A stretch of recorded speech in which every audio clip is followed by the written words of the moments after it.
À la Renaissance, on mène la grande vie. C'est un siècle où on fait voir sa richesse. Les demeures deviennent beaucoup plus luxueuses. On construit des choses qui ne sont pas forcément d'ailleurs habitées, mais pour le plaisir. Ce bâtiment, il a été construit par goût de luxe, à l'époque de François Ier, de la forteresse qui existait au début. On a essayé de transformer pour en faire une demeure de plaisance. Sur les fenêtres qui sont sur la toiture, on reconnaît bien la salamandre de François Ier et l'hermine de Claude de France.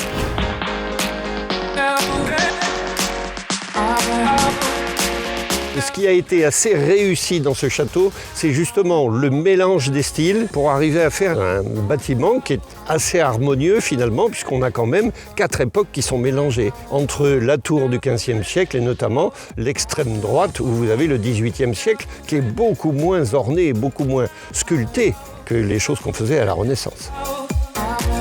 On a, si vous voulez, un élément Renaissance qui est le très grand bâtiment qui se trouve au milieu, avec les fenêtres sur le toit. Mais l'ensemble du château n'est pas spécialement Renaissance. La Renaissance, c'est presque l'abus, si vous voulez, de la dorure, de la décoration, des tableaux de maître, alors qu'au XVe, on n'était pas du tout dans ce genre de style. Vous avez ici un très beau cabinet de la Renaissance italienne, il est du milieu du XVIIe siècle. On appelait ça à l'époque un cabinet à secret, d'où le mot maintenant secrétaire. Les miroirs servaient à dissimuler les compartiments secrets.